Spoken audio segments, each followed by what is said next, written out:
목요일 아침입니다. 함께 예배하겠습니다. 우리 사도신경으로 우리 신앙을 고백하겠습니다. 나는 전능하신 아버지 하나님 천지의 창조주를 믿습니다. 나는 그의 유일하신 아들 우리 주 예수 그리스도를 믿습니다.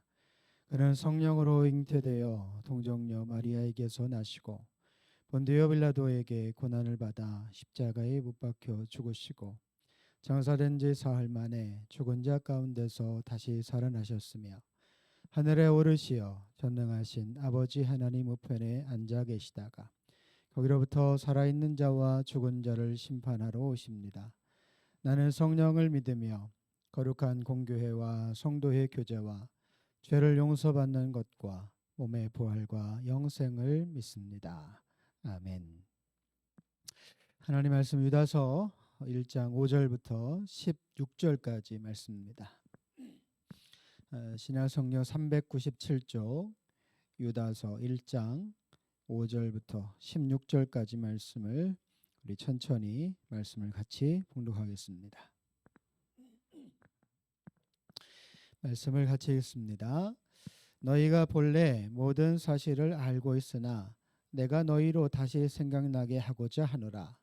주께서 백성을 애굽에서 구원하여 내시고 후에 믿지 아니하는 자들을 멸하셨으며 또 자기 지위를 지키지 아니하고 자기 처소를 떠난 천사들을 큰 날의 심판까지 영원한 결박으로 흑암에 가두셨으며 소돔과 고모라와 그 이웃 도시들과 그들과 같은 행동으로 음란하며 다른 육체를 따라가다가 영원한 불의 형벌을 받음으로 거울이 되었느니라.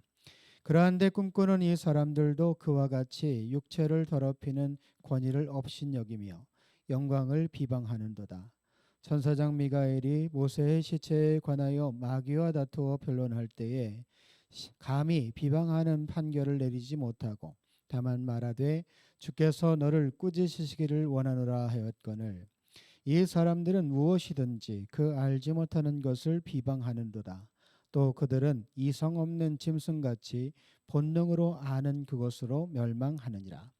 화 있을진저 이 사람들이여 가인의 길에 행하였으며 삭슬 위하여 발람의 어그러진 길로 몰려갔으며 고라의 표역을 따라 멸망을 받았도다.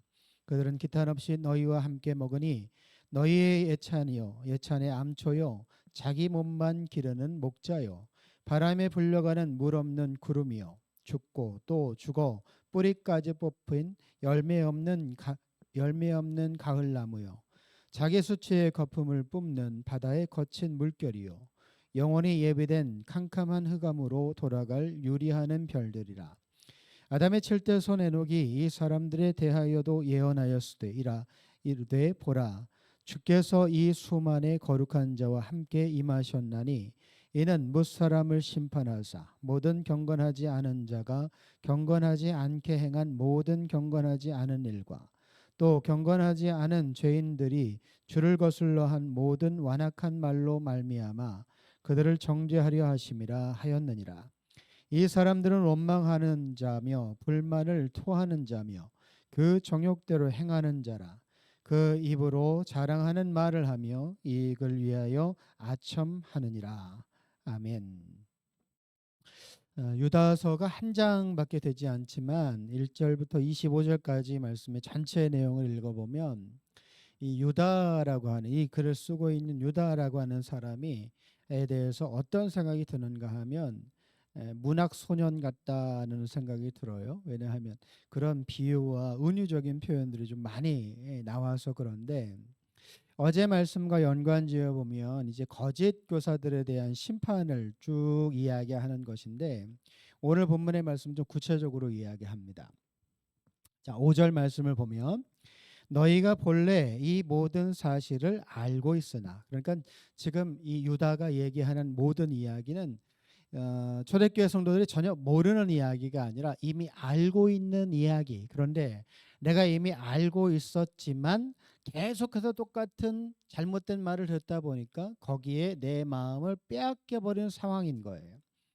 내가 너희로 다시 생각나게 하고자 하노라. 그러니까 지금 이 유다서의 이 편지로 인해서 초대교회 성도들이 본래 믿고 있었던 그 진리를 다시 기억해내기를 원하는 거죠. 그럼 어디까지 비유하는가 하면 출애굽 때까지를 이야기하는데, 주께서 백성을 애굽에서 구원하여 내시고 후에 믿지 아니하는 자들을 멸하셨으며. 자, 출애굽 과정을 우리가 생각해 보면 모세라고 하는 출애굽의 지도자가 섰고, 그 모세를 통하여서 10가지의 재앙이 애굽에 쏟아졌고, 이 과정 속에서 하나님의 위엄이 드러나서 애굽 사람들이 이제 무서워 떨다가 이 이스라엘 백성들을 애굽 밖으로 나가도록 허락한 건데, 믿음이 있었던 이스라엘 백성들이 광야길을 가면서 여호수아와 갈렙을 제외한 모든 사람들은 다 죽습니다. 그러니까 이 과정을 우리가 생각해 보면 본래 이스라엘 백성들이 하나님을 알고 있었고, 어떻게 비유를 해보면 이 초대교회 성도들을 향한 유다의 말과 비슷한 거예요. 하나님에 대해서 알고 있었는데, 본래 그들의 조상들은 그래서 가르쳤을 테니까 하나님에 대해서 알고 있었는데 그것을 잊고 살다가 모세를 통해서 하나님을 다시 경험하게 되면서, 아, 내가 믿음을 가지고 나가야지 해서 출애굽의 길을 걸어가기 시작했는데, 문제는 이 광야길에서 부딪히는 여러 가지의 시련과 아픔 속에서 하나님 앞에 원망과 불평, 다시 말하면 믿음 없는 모양들을 쌓아간다는 거죠. 그러니까 그로 인해서 그 모든 사람들은 멸하였으니 죽었고, 그러니까 지금 이 과정을 통해서 유다가 말하고 있는 중심은 어떤 것인가 하면 기억해내라는 거죠. 내가 가지고 있었던 하나님에 대한 믿음, 하나님에 대한 지식, 그 모든 것들을 통해서 내가 하나님 앞에 어떤 모습으로 신앙생활을 이어가고 있는지에 대해서 기억을 해내라는 거예요. 제가 가끔 이제 이야기하지만 우리가 신앙적으로만 생각해 보면 하나님 앞에서 되게 열정적이고 뜨겁고 하나님을 바라보는 그 온전한 믿음을 보인 때는 언제냐? 처음 내가 예수님을 구주로 영접했을 때예요.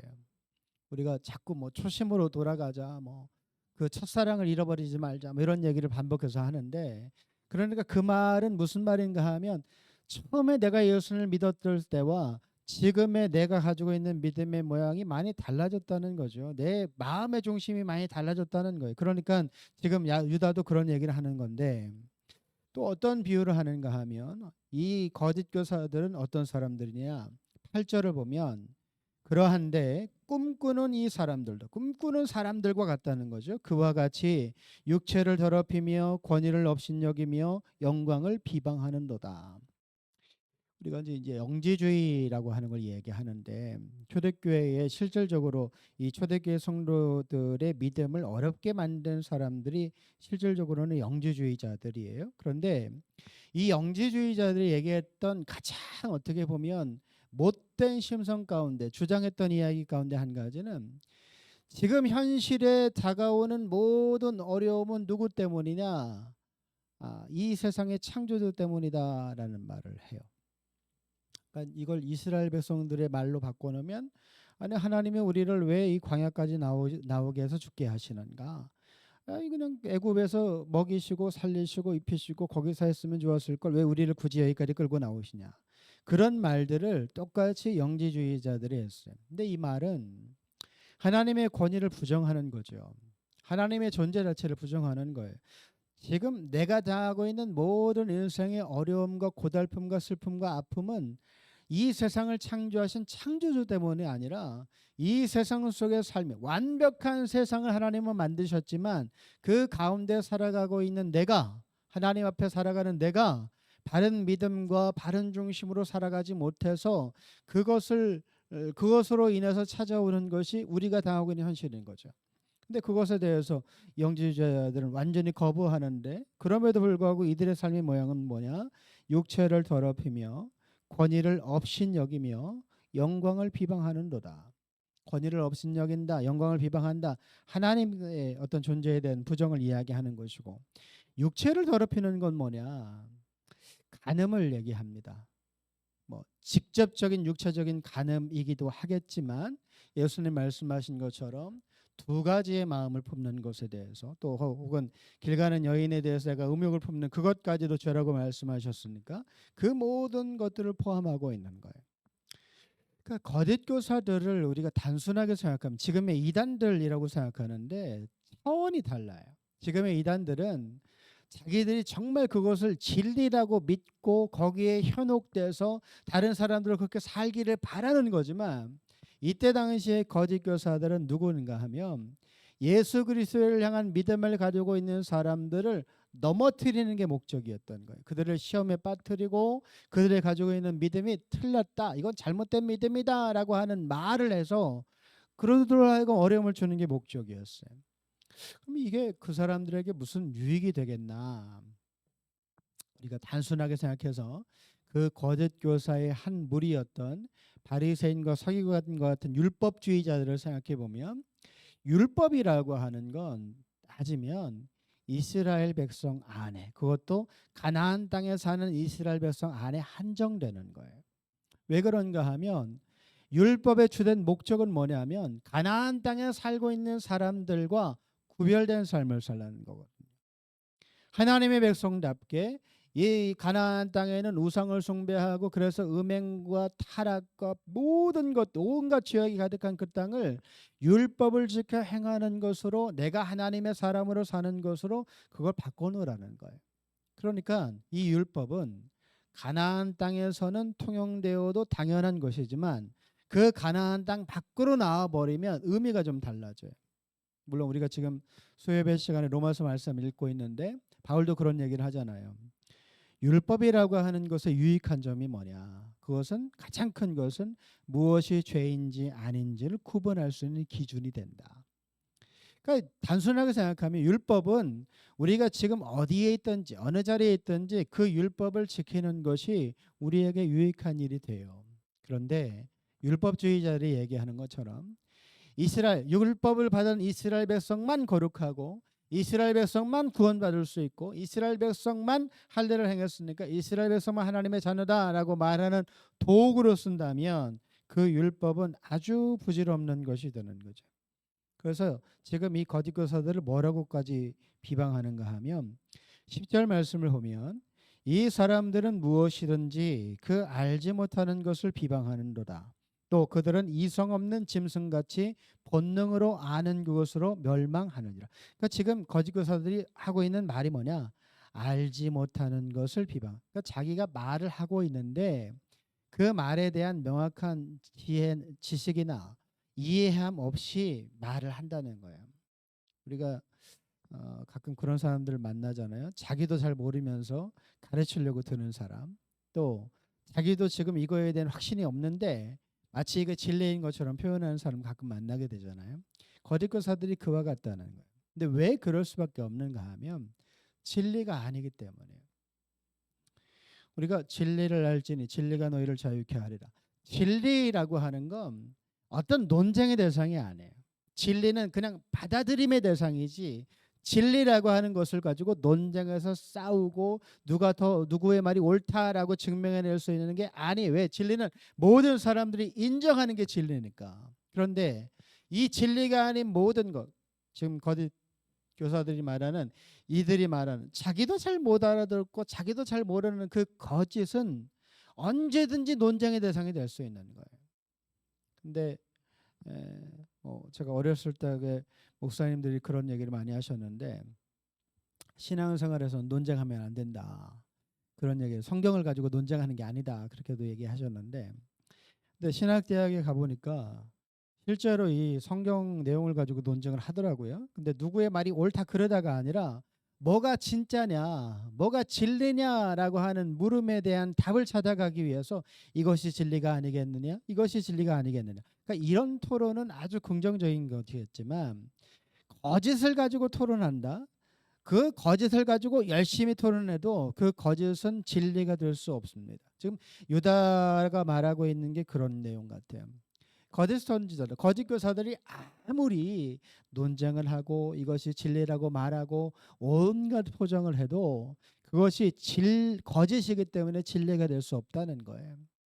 또 11절 말씀을 보면 화 있을 진저 이 사람들이요, 마치 예수님께서 바리새인들을 향해서 얘기했던 것처럼 누가복음에 6번 7번 반복했던 그 화 있을 진저를 다시 유다가 얘기하는데, 화 있을 진저 이 사람들이요 가인의 길에 행하였으며 삭슬 위하여 발람의 어그러진 길로 몰려갔으며 고라의 폐역을 따라 멸망을 받았더라. 가인 인류의 최초의 살인자죠. 발람 이스라엘 출애굽 백성을 저주하라고 얘기했던 사람이고, 고라는 출애굽의 과정 속에서 모세를 비롯한 지도자를 비방했던 사람이에요. 그래서 그 고라 자손들이 하나님 땅을 가르고 하나님이 그 고라 자손들을 삼켜버리시잖아요. 하여튼 지금 가인과 발람과 고라는 하나같이 어떤 사람들인가 하면, 하나님의 뜻이 아니라 하나님의 뜻을 등지고 내가 하고 싶은 것을 주장해서, 다시 말하면 내 욕심을 나타내서 그 욕심을 돋보인 사람들이에요. 그러니까 지금 이 사람들이 그와 같다는 거지. 거짓 교사들이. 그러니까 거짓 교사들의 결론이 뭐냐, 이들의 목적이 뭐냐, 내가 높아지는 거예요. 내가 의롭다라고 인정되어지는 거.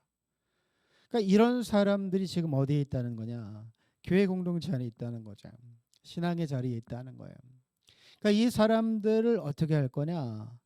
그런 걸 얘기하는 건 아니지만 그 사람들에 대해서 반드시 하나님은 그들을 심판하신다는 거예요.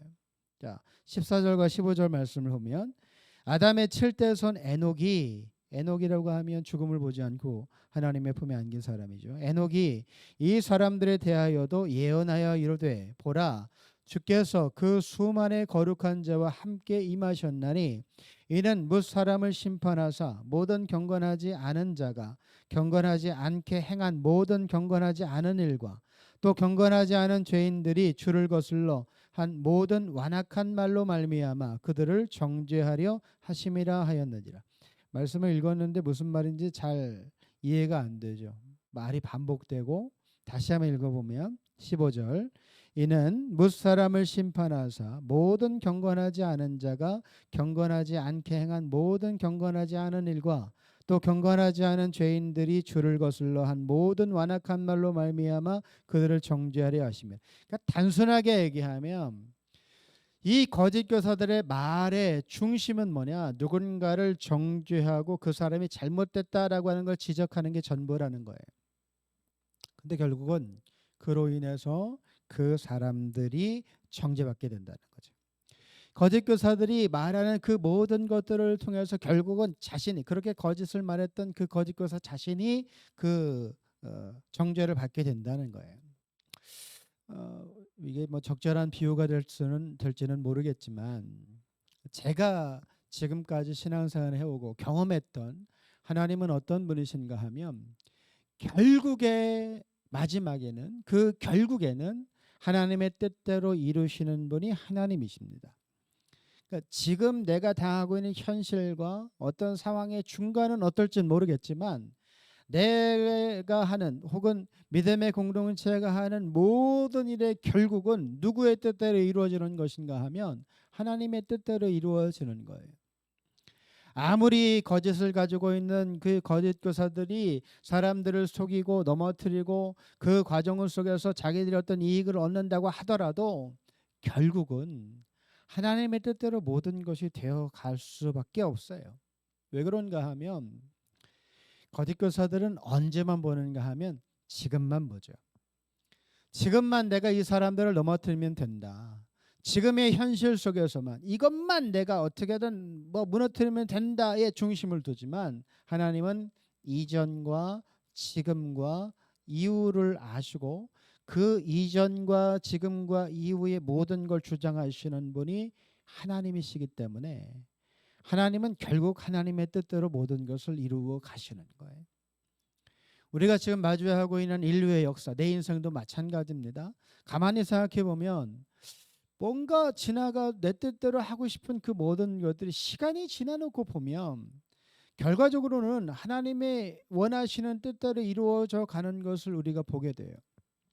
우리 교회 역사를 가만히 생각해 보면, 어제도 이제 감찰의 모임에서 우리 교회에 대한 이런저런 이야기, 뭐 예전에 힘들었던 그 광주백화점 그때 얘기에서부터 시작해서 뭐 우리 교회가 앞으로 100주년을 맞이하는 그런 준비의 과정까지를 쭉 이제 이런저런 이야기를 해나가면서 이런저런 얘기를 해봤는데, 예전에 우리가 불과 한 20년 전, 30년 전만 해서 그때 겪었던 아픔들을 생각해 보면 지금 우리가 마주하고 있는 현실을 우리가 그때 기대할 수 있었겠어요?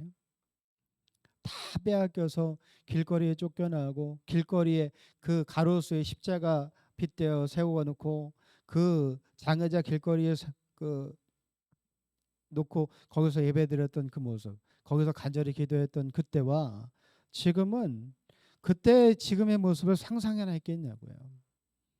그러니까 지금 우리가 가만히 생각할 때, 내가 지금 유다가 말하는 것처럼 아무리 힘들고 고달프고 어려운 신앙의 여정 속에 있을지라도 어떻게 해서든지 진리를 따라가고 나를 통해서 그 진리가 드러나기를 애쓰면서 그런 마음가짐으로 오늘 살아가야 되는 이유 중에 가장 큰 이유는 뭐냐?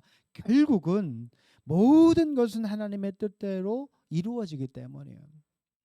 지금 당장은 거짓 교사들의 말을 들으면 좋을 것 같죠. 자, 출애굽대로 한번 돌아가 보면, 오늘 비유에도 나오니까 출애굽대로 돌아가 보면 어떻게 보면 이스라엘 백성들이 가장 신앙적으로 믿음, 하나님을 바라보는 믿음의 중심으로 가장 신실해야 될 때가 언제인가 하면, 모세가 하나님의 율법을 받으러 시내산에 올라갔을 때, 그 시내 광야에서 이스라엘 백성들이 모세를 기다릴 때가 가장 신실한 믿음을 갖고 있어요. 왜냐하면 그때 하나님께서 모세에게 말씀하신 내용을 보면 경계를 정하시죠.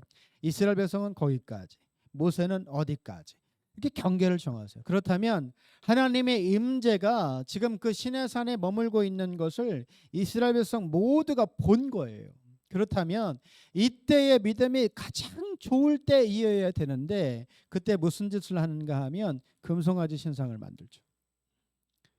근데 이 죄를 짓는 과정을 놓고 보면 그 일을 주도했던 레위도 마찬가지고, 모세가 내려와서 따져 물으니까 뭐라고 대답하는가 하면, 레위가 그냥 금덩어리를 불 속에 던져 넣었더니 금송아지가 나왔다라고 얘기를 해요. 근데 성경에서는 뭐라고 쓰고, 레위가 그걸 만들었다라고 정확하게 쓰고 있어요. 그러니까 지금 이런 모습들을 가만히 우리가 생각해 보면, 유다가 처음에 얘기한 5절 말씀 보면 너희가 본래 모든 사실을 알고 있으나, 그러니까 어떤 상황에도 내가 진리로 여겨왔고 진리로 믿고 있었던 그 말씀을 잊지 않고 오늘을 살면서 그 말씀을 이루어가는 어떤 노력이 중요한 거예요. 그 일을 내가 할 수 있다면 어떤 상황과 어떤 어려움과 시험과 고난과 우리가 표현하는 것처럼 온갖 아픔이 다 찾아와도 우리는 꿋꿋하게 우리가 가지고 있는 믿음을 지키면서 하나님 허락하신 사명, 하나님 나라 이루라고 말씀하신 그 사명을 이루어갈 수 있는 거죠. 문제는 우리 자신이 자꾸만 흔들린다는 거예요. 거짓 교사들과 같이 우리를 찾아와서 뭔가를 혹한 말을 해서 우리의 마음을 빼앗아가고, 또 그 이외에도 이런저런 모든 상황을 좀 어렵게 상황이 만들어져서 내가 가지고 이 믿음의 자리를 지키는 것이 옳은가에 대한 이야기.